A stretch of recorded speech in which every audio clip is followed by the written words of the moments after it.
Hello, my name is Chris, a missionary on staff, and I want to welcome you to today's good news.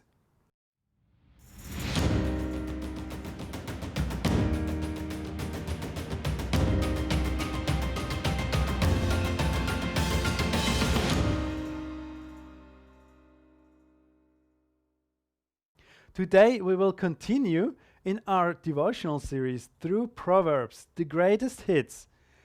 And in the verse of today, in Proverbs chapter 25, verse 21 and 22, we will learn a brilliant way of how to deal with our enemies.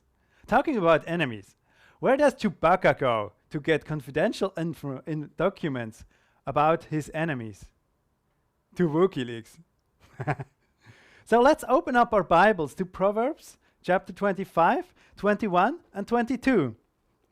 There we read, "If your enemy is hungry, give him bread to eat, and if he is thirsty, give him water to drink.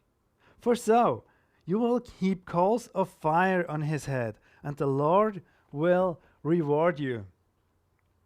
Here wisdom tells us to feed our enemy. In other words, do good to your enemies. Jesus even says, love your enemies. But very often this is really hard, if not impossible. And that reminds me of a time when I was still a little kid. We had a family vacation and we were crafting hammocks. Now, being a natural talent, I was ahead of the other guys. But in the next night, one of the guys who became jealous, he just destroyed my hammock. I was so mad and I just wanted to revenge. Now the leaders of the camp tried to calm me down and help me to deal with that issue in a biblical way. But I just couldn't let go of that anger, or should I say, I didn't want to let go of that anger. Doing good to somebody who has hurt you at the deepest of your heart is one of the most difficult choices you can face. If somebody offended you more than once, it's even harder. But Jesus didn't tell you to do the possible. He told us to do the impossible. But he doesn't ask us to love our enemies without a reason. He doesn't ask us to do the impossible without giving us the power to do so. All you need to do is to choose to obey the command of God, to choose to love, to choose to forgive, to choose to pray for your enemy. It's a choice. Now, what will happen if you choose to love your enemy?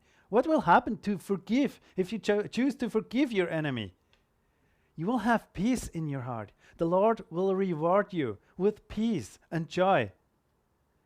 But there is a way worse enemy. It's the bitterness in your heart. That's the enemy you should fight with all your strength, because it destroys first your joy. And from there, every relationship around you and everything in your life, up to your health. Don't make the same mistake I did back then, when I couldn't let go of my anger and just had a miserable vacation. Now, if you're struggling with bitterness, here's some tips that help you to get your joy back. First, pray for your enemy. For it takes the focus off what the enemy has done to you, and it just takes the focus up to the Lord. And second, spend time with the Lord. He really loves you, and He wants to give you back joy and peace in your life.